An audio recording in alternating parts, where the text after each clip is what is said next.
Chapter 1041, King's Daughter. Sharon, who doesn't like nicknames. How did she know? She's interacted with Miss Sharon before. Upon hearing Raynette Tinneker's answer, Klein was first taken aback before questions emerged one after another in his mind. From his point of view, a messenger and a mailer wouldn't communicate under normal circumstances. The entire process would be the messenger's appearance, the retrieval of the letter, and its departure. Besides, when did Miss Messenger need to obtain the permission of the other party when she gives nicknames? Did Frank Lee and Patrick Bryan agree to it? A few seconds later, Klein instinctively had a guess. Miss Messenger and Miss Sharon definitely had some kind of connection, and Raynette Tinneker didn't wish to hide anything. Reining in his thoughts, Klein opened the envelope, unfolded the letter, and quickly scanned the contents. "There's something I hope you can help me with. Let's meet at the Bravehearts Bar to discuss in detail." Compared to before, Miss Sharon isn't that stingy with her words. She's slightly improved in this aspect for the better. Is this a change that resulted from a demigod advancement? Klein thought for a moment and walked to his desk. Picking up a pen, he wrote, "Semsawait. When do you wish to meet? Exgen." Putting down his pen, he glanced at Raynette Tinneker, who was standing by the side, seemingly waiting to write the reply. Klein felt even more certain again. He folded the letter, handed it over, and casually said, For Miss Sharon. One of Raynette Tinneker's heads bit on the letter, while the remaining three said, You haven't paid. No postage. Payment. Klein cleared his throat, took out a gold coin, and handed it to Miss Messenger. Seeing Raynette Tinneker disappear, he revealed a pensive look as he walked to the reclining chair and waited patiently. Less than a minute later, Miss Messenger walked out of the void again in her complicated dress. She was biting the letter from before. Klein didn't inquire as he received the reply letter and unfolded it. "If you don't have any problems with it, it would be best if it happens tonight." Tonight. Klein nodded thoughtfully and flicked his wrist, causing the letter to ignite into scarlet flames, quickly turning it black. The flame burgeoned and enveloped his body as well. By the time the flames extinguished, Klein's figure had already disappeared from the reclining chair. The floating ashes hovering in midair automatically fell into a nearby trash can with the help of an invisible wind. In the houses that were connected together in Backland's North Borough, Chairwood Borough, and the Bridge area, the wall gas lamps brightened slightly before returning to normal. Before long, Klein appeared in a room he had privately rented at the periphery of East Borough. He changed his clothes, put on gold-rimmed glasses, and went out with the appearance of Sherlock Moriarty, heading straight for the Bravehearts Bar. This time, he didn't seek out Ian, who was in the card room playing tabletop games with a bunch of people. He listened for a few seconds before pushing open the door to one of the billiard rooms and entered slowly. Just as he flipped open the door, he saw figures outlining themselves on two sides. Sitting on a high stool to the left was the blonde, blue-eyed Sharon. She was wearing an exquisite bonnet and a regal dress. Compared to the past, her face was no longer as pale as before. It just looked like she was anemic, making her look less like a female ghost and more like a doll. Standing to the right of the billiard table was Marie. This young man who liked to play cards with zombies had turned increasingly pale. The malice in his eyes had become unobvious, but it gave a suppressive feeling to others. Klein took off his hat with a smile and bowed. Good evening. Good evening, Mr. Detective. Sharon's body seemed to float up weightlessly as she seriously bowed. Marie did the same. At that moment, the billiard room seemed to be filled with paranormal events. Klein casually pulled a high stool chair and sat down. He chuckled and said, What is it this time? I'm very sorry to trouble you again. Sharon bowed again. Marie quickly said, We made an agreement for a cooperative effort with the Sanguine to deal with the key members of the Rose School of Thought in Backland. We will definitely carry out the bulk of it ourselves. It will include how we lure them out, how we ambush them, and how our attack will happen. We just hope that you will watch the entire process by the side and aid in our escape when an accident happens. If you want anything, just mention it. We can discuss it. That is to say, I'm a contingency to prevent any accidents. What if that fellow Imlin also enlists the world to secretly help? When that happens, they would have 2 demigods in their contingency plans. I think it might work. I can be Sherlock Moriarty while letting Kionas Kilgore be Gairman Sparrow. Klein considered for a few seconds without immediately agreeing. Instead, he said, Let me ask a few questions. Marie glanced at Sharon and nodded. Okay. Klein looked at Sharon, who was sitting on a high stool like a doll. The Tutankhamun the second mummy we previously obtained was a preparation for you to advance to Sequence 4 puppet, and you've already become a demigod? This was something he had previously learned from their conversations and letter exchanges. His main goal was to make a confirmation and start the subsequent topic. Sharon quietly looked back at him as she said, with an ethereal and inhuman voice, Yes. Klein nodded slightly and directly asked, What's your relationship with Raynette Tinnaker? Sharon's blue eyes darted about almost indiscernibly as she said, She is my teacher. Teacher.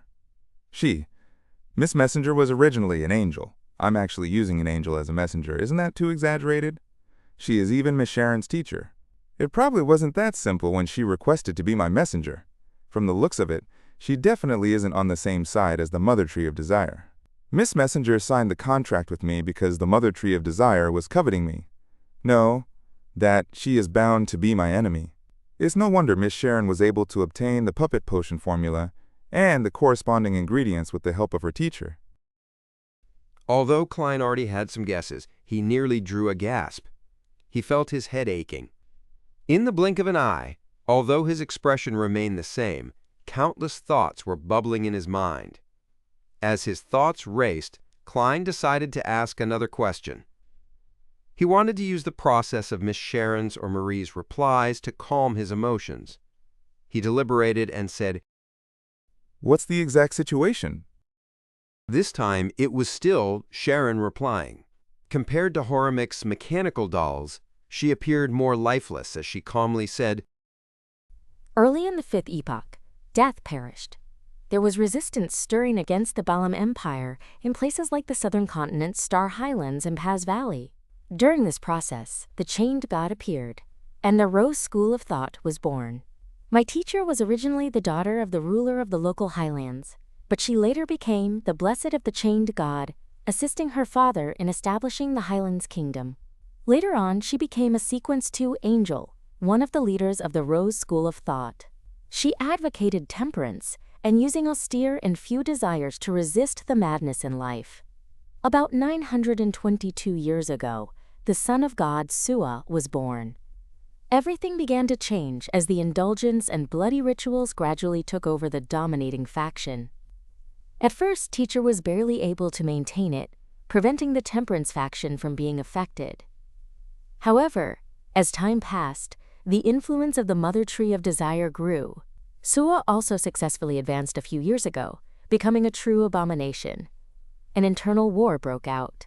Teacher protected us as we escaped from the highlands, valley, and grasslands. I watched her fall under the siege of Sua and the other high-ranking members. However, she didn't completely die because of prior preparations.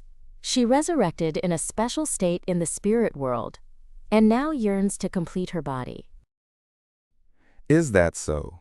In other words, Miss Messenger is currently, in essence, an angel without the corresponding powers. She is in a weakened state. It's no wonder she wasn't able to easily deal with the Rose School of Thought demigod, Shanks. Wait, although there are many angels cooperating with me, why are they all incomplete or weak? Apart from Mam Ariana, all of them are in such states. Mr. Ozik, Pelez Zoroast, Will Alseptin, Miss Messenger. Is there a problem with my title as the Fool? Are they all waiting for me to give them the charms, corresponding to Scholar of Yore? Klein came to a realization as he felt rather poignant. He didn't ask why Raynette Tinnaker still desired money, as he thought for a moment before saying, Miss Sharon, the Rose School of Thought definitely has no lack of the puppet potion formula. After you obtain the Tutankhamun the second mummy, they would likely view you as a demigod. In addition, Ma'am Raynette Tinnaker had once appeared before the Rose School of Thought's demigod and engaged in a battle with them. This also means that the Rose School of Thought definitely knows that she is alive, and they wouldn't not be prepared against her. And your relationship as master and disciple with her is no secret to them. In such a situation, isn't it a little too naive to use yourself and Marie as bait to fish out the key members of the Rose School of Thought in Backland? Do you think they will only send 1 or 2 demigods to deal with you? Up to what degree of help can the Sanguine provide? Also, I previously mentioned that due to one of my identities, the Mother Tree of Desire places a great deal of importance on me. Even Abomination Sua was sent to attack me. And your teacher's cooperation with me is something they are similarly aware of. Summarizing all these points, if you and Marie appear, the kind of assault you would invite is unpredictable. Having said that, Klein's expression turned serious as he asked, Do you wish to cause a divine descent in Backland? The entire billiard room instantly turned abnormally quiet. But there weren't any changes to Sharon's expression. Chapter 1042, Plan from a Different Angle. After a few seconds, Sharon calmly replied to Klein, It's not bait, but a ploy to lure them out. Just as Klein was about to ask what the difference was, Merrick explained in detail. Back when we were pursued by the Rose School of Thought, we discovered that they had quite a number of members in Backland. However, due to our lack of strength and our fear of traps, as well as to not attract the attention of the church, we didn't take any action against them. This time, we plan on attacking one of the more important ones. We'll deliberately miss some out, allowing the hidden ones to secretly escape and pass the information to the Rose School of Thought's person in charge in Backland. In secret, the Sanguine's demigod will be watching them. Through the message chain, they will find the person in charge. That person must be a key member of the Rose School of Thought. Once he's killed or even captured, we'll take the next step in our operation based on the information we manage to obtain. That's more reasonable. The main point is to use your own understanding of the Rose School of Thought to create a plan instead of using yourself as bait. That's a way to effectively control the situation and not destroy Backland. Klein nodded gently and said, If that's the case, I can participate. He didn't say that he needed to think about it or return to confirm the level of danger. This was because this matter wasn't something that needed to be done anytime soon for Sharon and the Sanguine. When he divined problems, he could always call it off as a participant.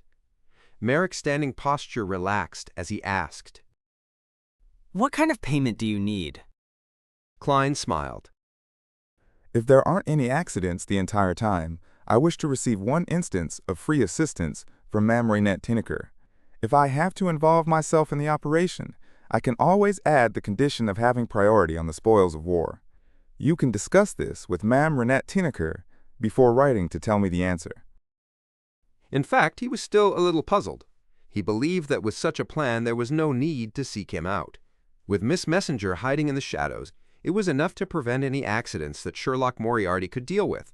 Sharon, with her exquisite looks and pale face, shook her head gently like a doll and said, There's no need. I can agree to it now. Has she already discussed it with Miss Messenger? Klein thought for a few seconds and honestly asked, Then why don't you directly ask Miss Raynette Tinnaker for help to prevent any accidents from happening?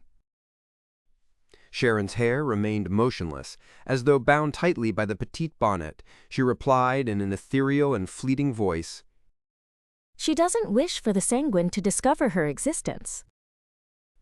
Is that so? Klein deliberated for a moment and raised another question. You advocate temperance, so why are you seeking out the key members of the Rose School of Thought? Is revenge not within the limits of temperance?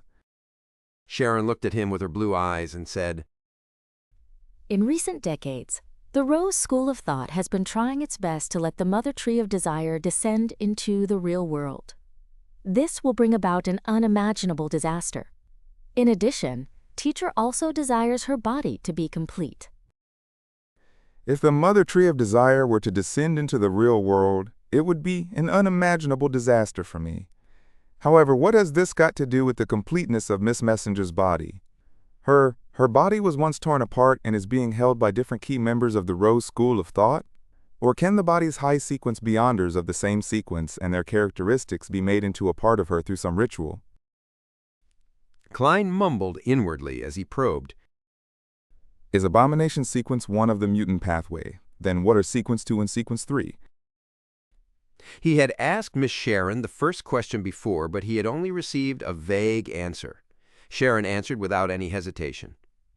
She didn't speak too fast, but her voice remained ethereal and inhuman. I wasn't too sure about it in the past. Now I can confirm that Sequence 1 is Abomination, Sequence 2 is Ancient Bane, Sequence 3 is Cursed Artifact but is now known as Disciple of Silence. Does that mean that you weren't certain when I asked you the last time? That is to say, when you summoned Miss Messenger and reunited with her, you managed to learn more secrets? Klein nodded in enlightenment. I have no more questions. After confirming the time for the operation, write to me. Sharon once again floated up and bowed. Thank you. Merrick pressed his hand to his chest and slightly bent his back. Klein stood up from the high stool and wore his top hat with a smile. There's no need. This time, without a smacking sound, scarlet flames rose and engulfed him. Under the night sky, countless lights silently lit up in Backland, as though they were stars that were covered in clouds descending upon the land. With the few stars twinkling, Klein returned to the rental apartment at the periphery of East Borough. After changing his clothes and preparing to return to North Borough's Bokeland Street, he heard a series of illusory pleas. It was from a man. After nodding in thought, Klein immediately took 4 steps counterclockwise and arrived above the gray fog.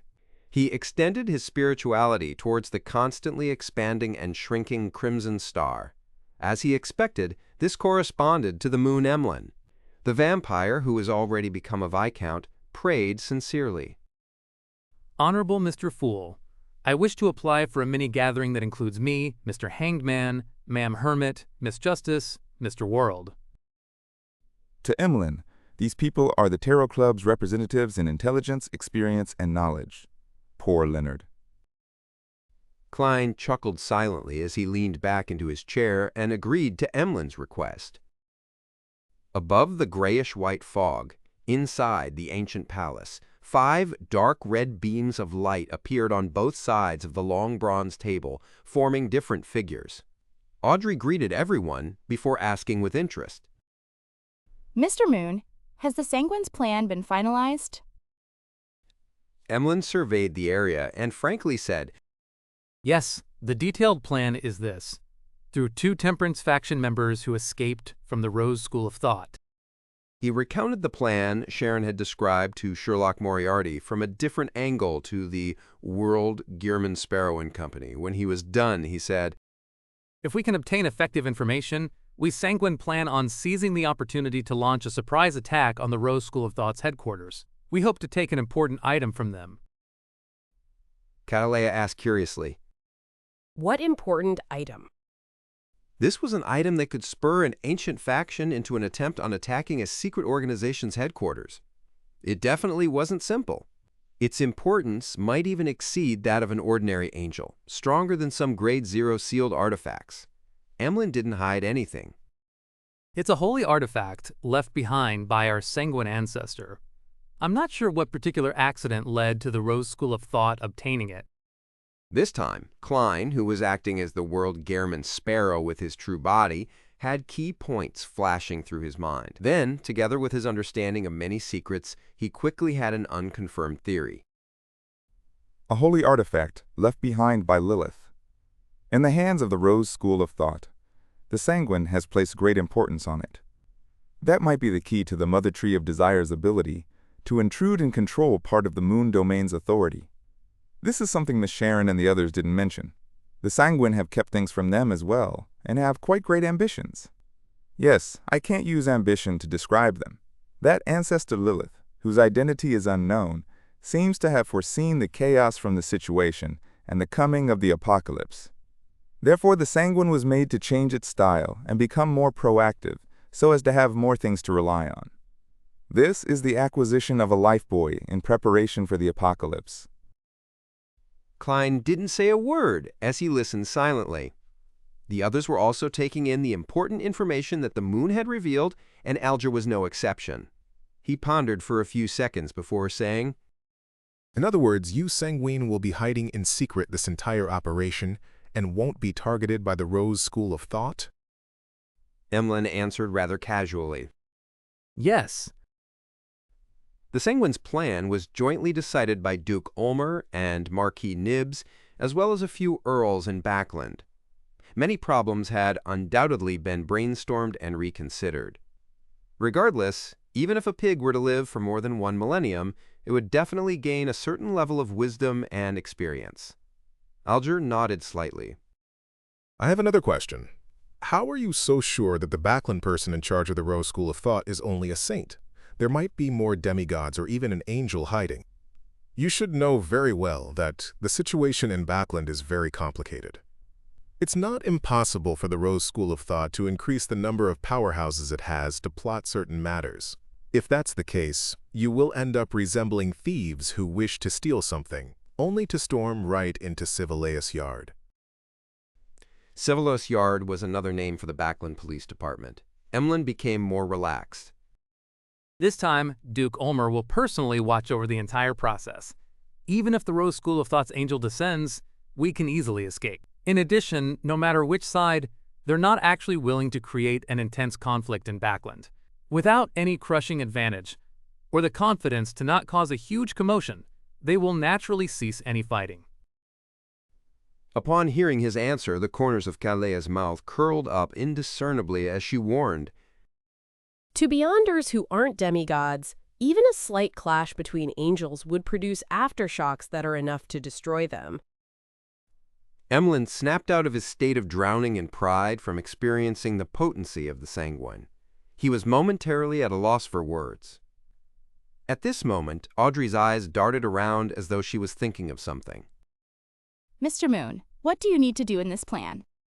What do I need to do? Monitoring the secret members of the Rose School of Thought and locking on to the true target from the information received will be done by Earl Mistral. The one who will ultimately take action is Marquis Nibbs, Earl Mistral, and the Rose School of Thought Temperance Faction's demigod.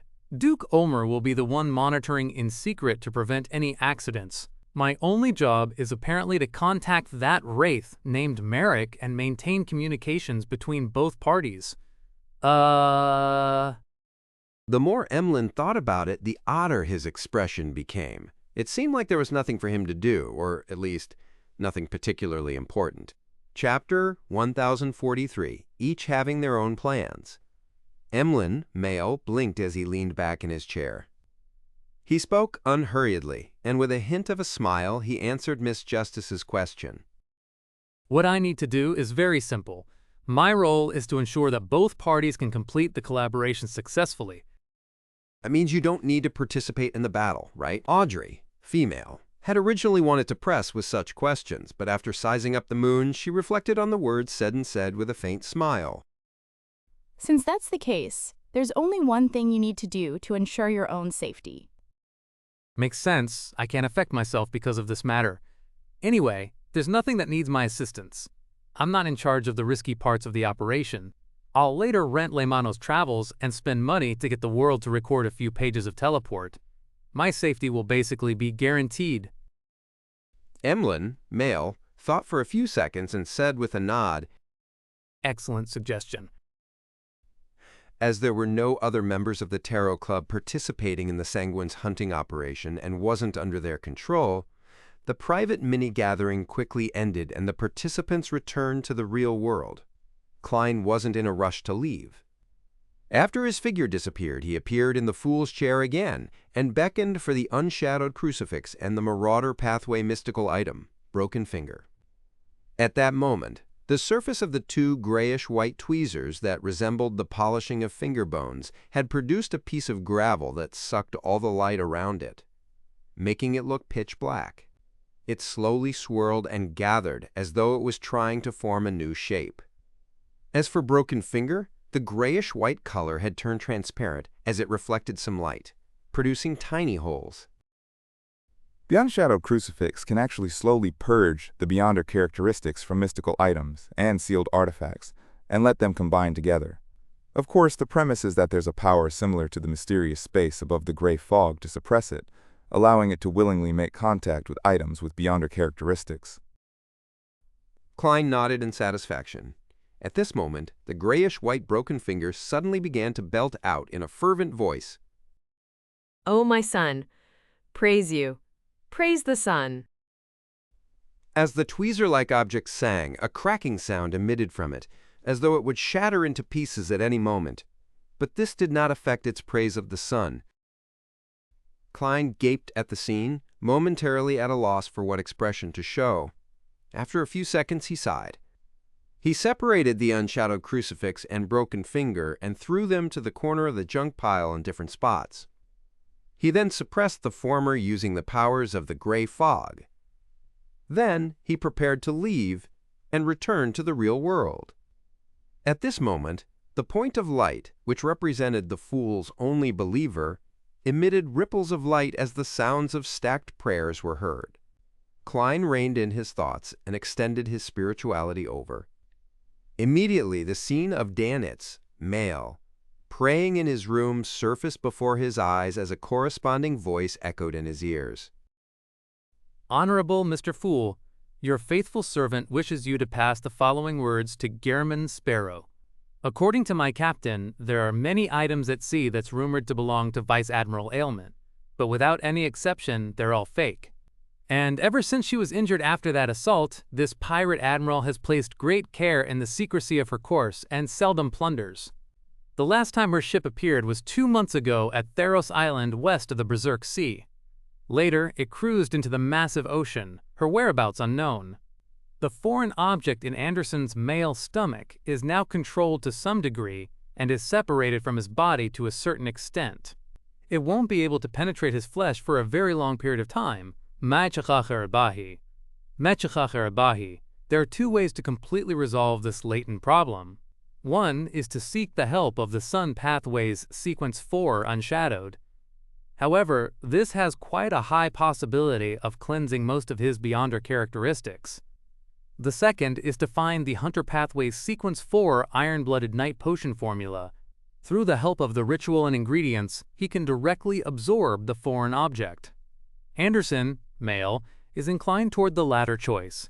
He's happy to take the risk. It's obvious that Danitz is forwarding me Vice Admiral Iceberg's answer by imitating her style. This isn't his usual style of speech. However, some of his terms aren't precise enough. Could it be that Danitz had secretly modified it to use terms he understands better? Is he worried that Gehrman Sparrow wouldn't be able to understand? Klein pricked up his brows and cast his attention back onto the content itself. Vice Admiral Ailment adhered to the advice from the Demonist sect and has hidden in this relatively critical period.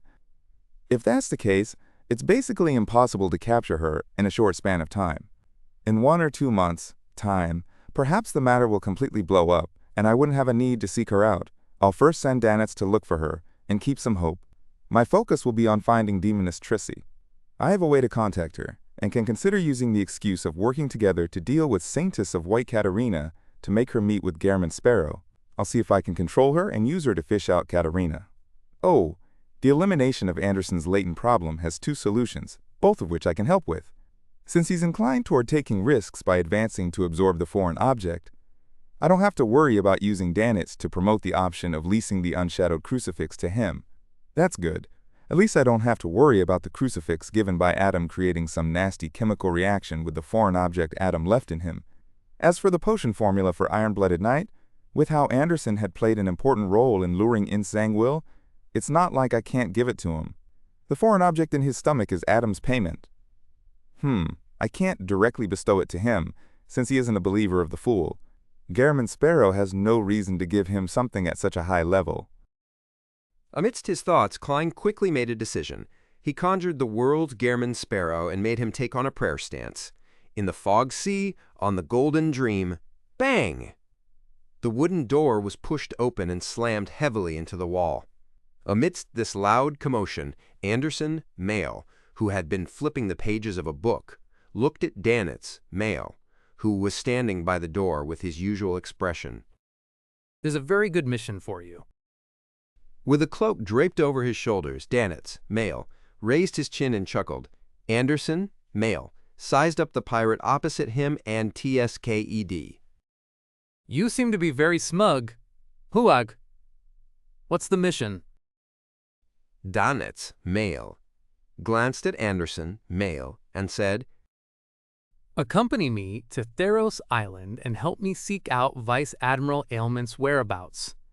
In addition, help me gather the Beyonder ingredients needed for Conspirer. You'll have to pay for it. Anderson, male, nodded in thought. Then, what is the reward? The corners of Danitz's male mouth widened as he said in a condescending manner, The Iron-Blooded Knight's supplementary ingredient list and the advancement ritual. Anderson, male, didn't respond. He didn't say a word as he focused his gaze on Danitz, male, for nearly 10 seconds. Then, as though he was burning with impatience, he threw away the book in his hand and stood up. He said with a bright smile, When do we set off? Backland, Eastborough, in a rental apartment that had its curtains drawn. Trissy, female, who was dressed in a black dress, packed her luggage, preparing to head to her next hideout. Her slightly round face was a little slimmer than before. Apart from her sweet smile, she had an indescribable, elegant, and beautiful look. Even though she was in the dirty and chaotic East Borough, she seemed to be untainted by any dirt.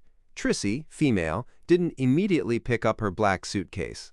After looking around, she walked to the desk and unfolded a piece of paper. She picked up a pen and wrote, Mr. Gehrman Sparrow, I've obtained the information I need from that captain of the Royal Guards. He is truly loyal to King George III. You should understand what this means. Afolo. Next, my goal is to figure out what this king wants. For that, I plan to oppose the demoness sect Saintess of White Katarina. She definitely knows the corresponding secrets. Next, she's a Sequence 3, a demoness of unaging. She's very difficult to kill, and it's very difficult to capture her. I have to admit that just my strength alone isn't enough to deal with her. If you're interested and confident, we can try cooperating. Trissy, you know how to contact me. Trissy. Putting down the pen, Trissy, female, folded the letter and began setting up the ritual to summon Gehrman Sparrow's messenger.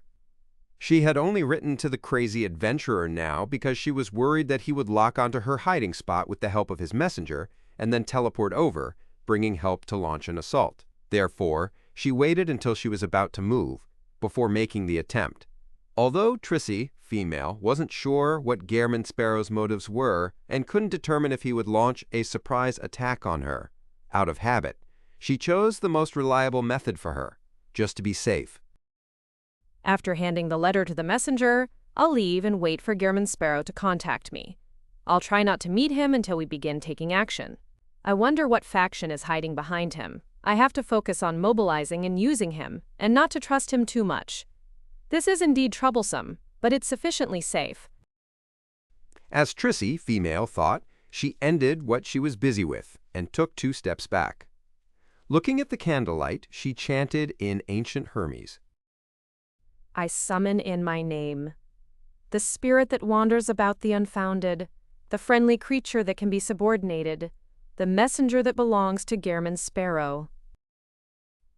Just as she finished speaking, the candlelight burgeoned and turned abnormally pale. Following that, a figure stepped out of the candlelight and wore a dark and complicated robe, holding 4 blonde, red-eyed heads. The 4 heads had 8 bloodshot eyes that darted around simultaneously as they cast their gaze at Trissy, female. Trissy's, female, pupils dilated as though she saw something extremely terrifying. Chapter 1044, Placing Herself in the Tides. Backland, St. George Borough, in a factory room filled with junk. Light flashed in a mirror, filled with obvious cracks. Its surface turned dark and deep as though it was connected to another world. Suddenly, a white hand reached out from under the mirror, as though it had penetrated through layers of aqueous waves. A figure walked out from the shadows. She was none other than the sweet and beautiful demoness Trissy in a long black dress. There was a rare paleness to her face, as though her face had lost all its ruddiness. Her forehead was covered in dense beads of sweat. With a smacking sound, the suitcase in Trissy's hand fell to the ground. She could hardly suppress the horror in her eyes. She then muttered to herself blankly, His messenger is actually an angel. At that moment, Trissy felt a chill run down her spine, as though a cold wind had blown at her. She had never expected how dangerous it would be to summon a messenger previously. Thankfully, the woman holding the 4 heads in her hands watched her silently for a while before she left without doing anything. 160 Bachland Street, inside Dwayne Dantes' mansion. Klein asked with anticipation as he received the letter from Miss Messenger. Who's it from? The 4 heads in Raynette Tinneker's hand spoke one after another. Vessel of dirtiness, darkness. This nickname. Klein was taken aback when he heard that. For a moment, he didn't immediately figure out who Miss Messenger was referring to. In his mind, the people who knew how to summon his messenger quickly flashed past, one by one, as he filtered through them. In a few seconds, he had the corresponding guess. Trissy. From what Klein knew, this demoness, who had been renamed to Trissy Cheek, might very well be one of the mediums for the primordial demoness's awakening or descent upon the world. In such a situation, calling her a vessel wasn't wrong. And people who knew enough about the mysterious world knew that the primordial demoness was an evil goddess, one that was known as the ultimate bringer of the apocalypse that would end everything. She had the creation of the apocalypse and the destruction of everything as her mission. She also wielded authorities such as desires related to feelings and emotions. It wasn't very apt to describe her with dirtiness and darkness, but it was understandable. Similarly, dirtiness and darkness could also describe Trissy, who had been corrupted by the evil goddess to a certain extent. As expected of an angel, she actually dared to say that about the primordial demoness. Klein secretly marveled as he opened the letter and quickly read it. At that moment, he suddenly recalled something. He hurriedly looked at Miss Messenger and said, What reaction did the sender have when she saw you? She was very scared. Raynette Tinneker's 3 heads spoke one after another without giving the last one a chance to speak, as its head was simply left agape. Klein's expression turned slightly heavy as he deliberated and asked, Did you mark her? The head of Raynette Tinneker, which failed to speak previously, rushed to speak. No. The remaining 3 blonde, red-eyed heads added, Because she had the aura of primordial. Klein fell silent for a few seconds before nodding. I understand. After watching Miss Messenger step into the void and leave, he unfurled the piece of paper and quickly read Trissy's letter. She actually sought me out to deal with Saintess of White, Katerina. Isn't this exactly what I wanted to do? Klein's eyes shimmered a few times as he immediately rummaged for a black, sticky blob. Right on the heels of that, he transformed into Gehrman Sparrow and smeared the blob uniformly onto a tiny mirror in the room. After patiently waiting for nearly 10 minutes, the black, sticky blob vanished into thin air, leaving nothing behind. Klein had failed to contact demoness Trissy. As expected, Trissy, who has been corrupted by the primordial demoness to a certain extent, managed to identify Miss Messenger's level and was given a fright. She probably wouldn't communicate with Gehrman Sparrow anytime soon. Sigh, if I had known Miss Messenger is a special angel, I definitely wouldn't have let her appear in front of Trissy, or I would have informed her that if a demoness were to summon her, she can bring both the person and letter over. Klein sighed silently and could only blame it on his luck. At that moment, he suddenly heard a series of illusory pleas. In a dark alley in the Backland Bridge area, CO hid Wintry Blade and entered the area, looking around warily. Not bad, you're getting more and more experienced. A deep male voice sounded, and a figure walked out from the darkness around the corner. He stood tall, wearing a golden mask that revealed his eyes, nostrils, mouth, and cheeks. It was none other than the MI9 member who had contacted CO before. CO asked, "Why did you contact me so urgently?" The golden masked man didn't make any small talk and directly asked, You still seem to be monitoring Viscount Stratford's surroundings. Have you discovered anything unusual recently? Shio thought and said, "Yes, this key, Sparewabale. He had intimate contact with a girl of unknown origins. He made her visit him at his residence late at night several times. This key, Sparewabale. I tried to track that woman down, but I failed both times. Keys. Also, Viscount Stratford suddenly went out in the middle of the night 2 days ago.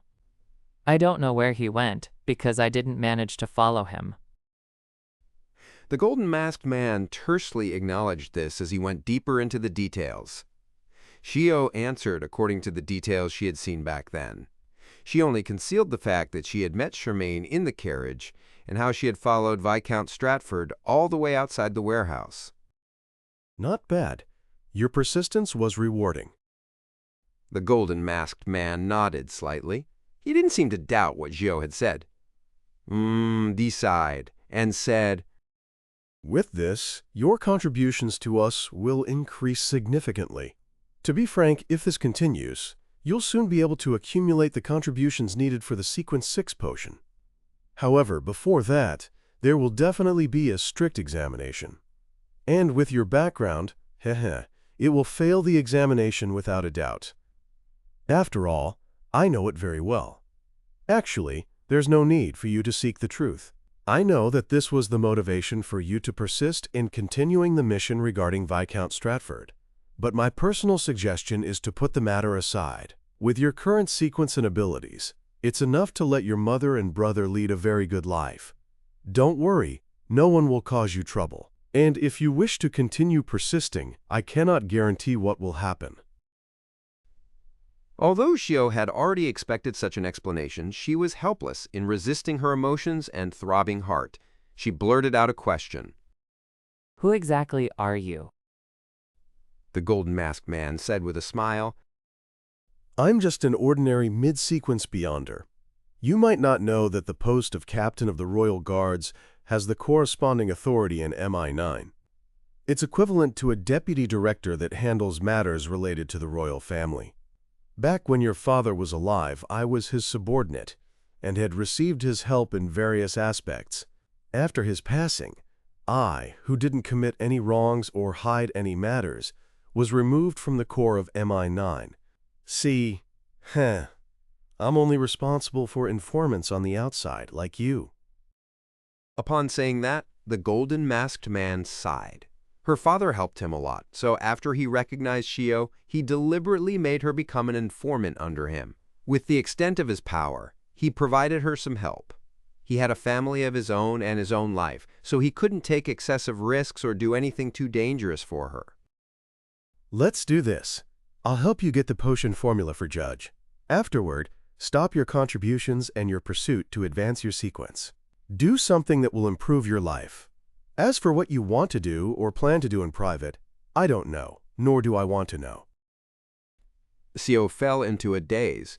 Her lips trembled as she said, "What kind of person was my father?" The golden masked man sighed as he replied, He was a really brave, noble, and just aristocrat, but he wasn't that perfect. He was impulsive, eager, prone to anger. Shio silently listened and had planned on asking further, but all she said was a phrase, "Thank you." Go back. After obtaining the Judge formula, I'll leave you a message to meet me. The golden masked man said with a wave. After Shio completely disappeared from the alley's entrance, the golden masked man was just about to turn around when a slightly ethereal voice sounded in his ears. She's lying. She had tailed Viscount Stratford to the scene back then. It's something that can be confirmed. The golden masked man fell silent for a moment before saying to the shadow beside him, She might have only been worried that this would arouse suspicion. How can she defeat Viscount Stratford at her sequence? Besides, wasn't it said that Viscount Stratford carried a Grade 1 sealed artifact? I believe that she likely didn't dare approach. Otherwise, she wouldn't even be able to survive. The slightly ethereal voice replied, No matter what, since there is a doubt, we need to do further investigations. Don't inquire about it in the future. Outside the alley, Shio walked calmly along street lamps.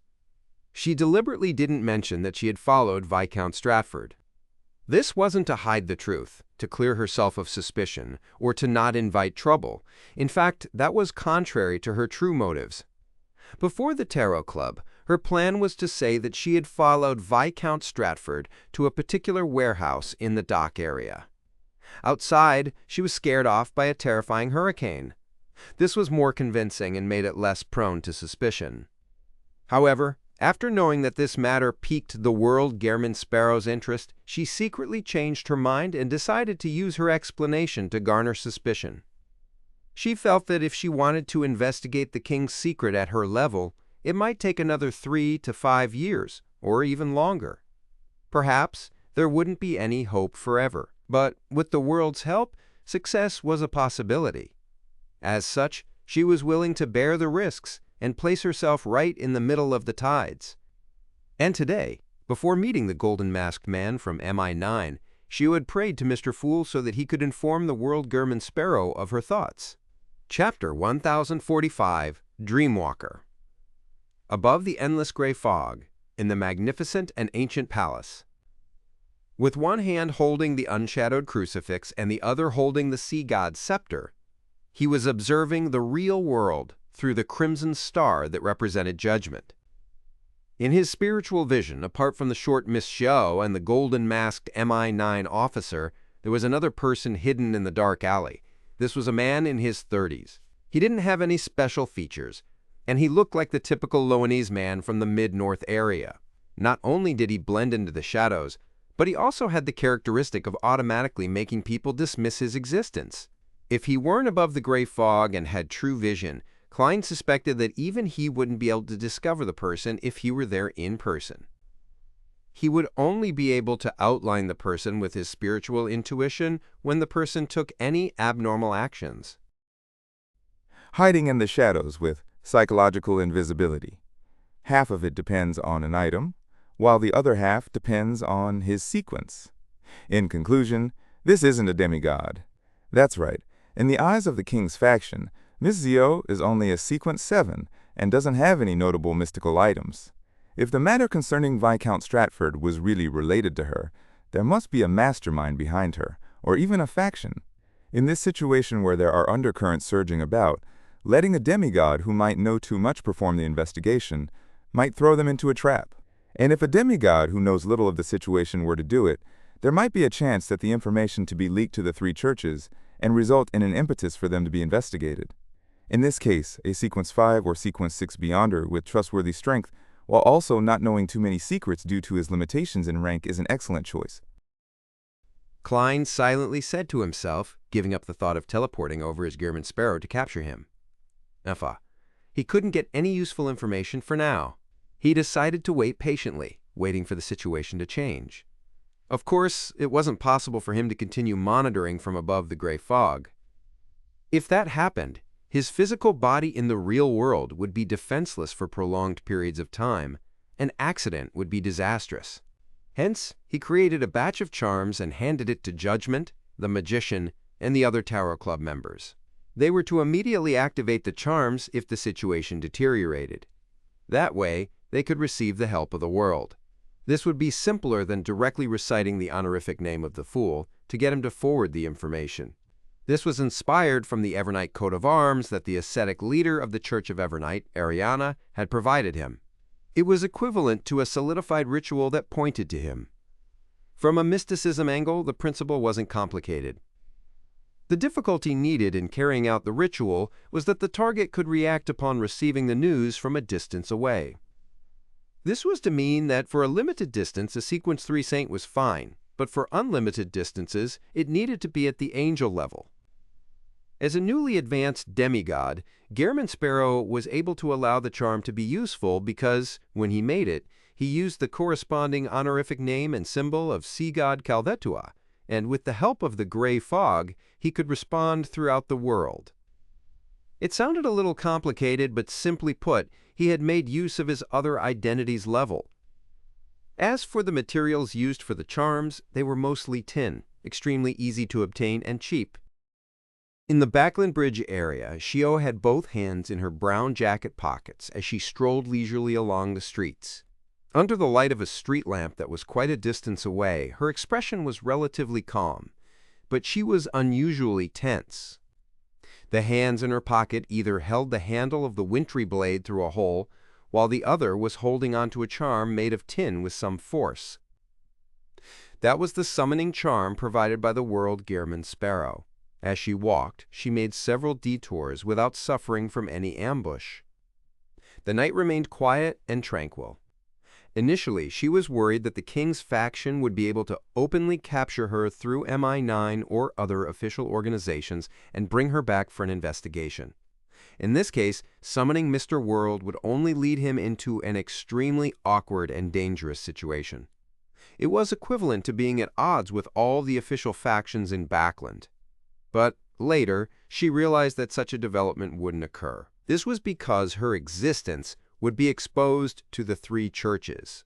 When that happens, the ones doing the investigation definitely wouldn't be the king's faction inside MI9. The investigation must be done in secret. The person that appears might not even be someone from the military. Well, they're still watching, afraid that I'm only bait.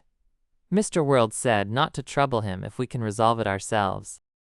Shio looked around her without letting down her guard. She didn't continue loitering outside and returned to the periphery of East Borough and entered her rented condominium. Frankly speaking, she didn't want to involve Fours in this risky endeavor. However, the two of them were the ones who had been following Viscount Stratford. This meant that Fours had also been put on the investigation list. Although, as long as Fours hid in East Borough and seldom went out, it wasn't certain that MI9 could find her. Doing so would lead to the corresponding investigations to reach out further. Based on her past experience, family and friends, as well as people communicated by letters, would definitely be investigated. This easily affected others. Furthermore, if the two of them hid separately and didn't stay together, the feeling of them being bait became too obvious. It made it difficult for them to hook up any targets. After getting Fours' approval, Shio finally chose to face the subsequent development with her friend. Opening the door and entering the house, Shio had just taken off her cap when she saw Fours put down the magazine. She stood up, curled her hair, smiled, and asked, "You weren't followed, right?"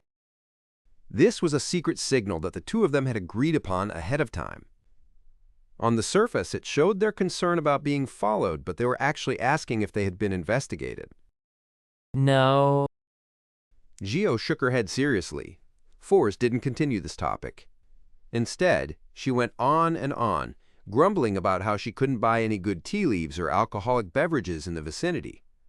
It required her to walk very far to find them. This warm and peaceful atmosphere continued till late at night. The two of them entered the bedroom and slept in a bunk bed. After the candles were extinguished, Shio was about to say something when a holy light suddenly appeared in front of her. The light instantly condensed into a silhouette, and 12 pairs of wings formed from scarlet flames appeared on its back. The figure descended and the layers of wings closed, enveloping Shio. Mr. Fool's angelic blessing. Shio was instantly enlightened. This was also a matter that she had solemnly asked Mr. Fool when she made the prayer to contact the world Gehrman Sparrow, as she already knew that, apart from the demonist sect, the psychology alchemist was also working with the king's faction. And not only were Beyonders of the Spectator pathway capable of hypnosis, but they could also dreamwalk. They needed to be careful of any investigations that used these two powers. If she didn't prepare herself, she suspected that she wouldn't even detect an investigation that had been carried out, let alone be able to inform Mr. World.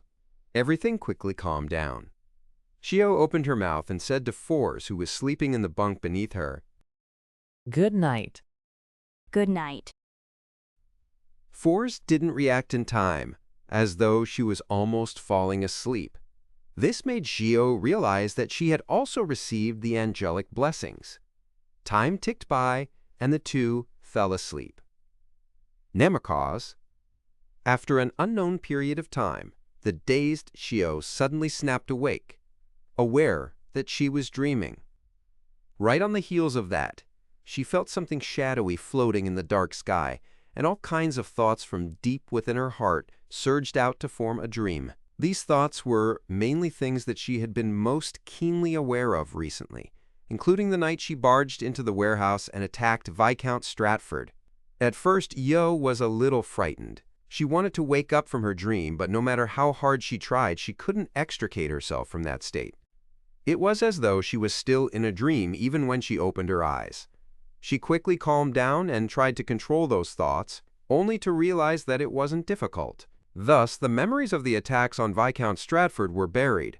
However, after some consideration, Shio deliberately didn't do it well, leaving some clues behind. In the dreamland, she and Forrest discovered that something weird had happened inside the warehouse, but it wasn't the same account she gave to MI9 that the tornado tore through the roof. Furthermore, they didn't escape immediately. Shio believed that this would allow the person who invaded her dreams to notice a problem but be unable to resolve it. After this, the investigators would confirm that there was a demigod or some faction behind the two of them. They would then believe that they weren't too difficult to deal with because the level of the secret wasn't too high. This way, it was likely that they would send a demigod to deal with the aftermath. And this was a development that Shio anticipated. After all, every demigod had a high probability of knowing the king's secrets due to the positions they occupied. At this moment, Shio's dream began to turn scattered, as though she had escaped some sort of guidance. She knew that this was a sign of the intruder leaving. For the rest of the night, nothing abnormal happened to her and Fours. The sky lit up and the morning sun's rays started to emanate through the thin fog. After breakfast, Audrey brought along her big golden retriever, Susie, her personal servant, Annie, and her bodyguard. They boarded their carriage as usual and headed for the Lowen Charity Bursary Foundation at 22 Phelps Street. The chiming of bells rang out from the outside occasionally, bringing with them some sort of special energy. It made Audrey turn to look at the street and take in the sights of people coming and going. This calmed her down and made her feel more energized. She only felt that the whole world was filled with vibrancy. Just then, from the corner of her eye, Audrey saw a figure in the carriage. The figure was wearing a black three-piece suit, a dark red bow tie, and held a top hat in his hand. His hair was completely white, but it was still thick. His light blue eyes seemed to contain infinite wisdom. This was Hivin Rambus, the psychology alchemist counselor, a demigod from the Spectator Pathway. Suddenly, Audrey fell into a daze, as though she had lost all her vigilance and wariness. In the carriage, Susie, Annie, and the others wore vacant looks as though they had entered a state of blankness. Kvin Rambus's gentle voice rang out. Two things. Firstly, don't you know Fours and Sio? Arrange to meet them and hypnotize them.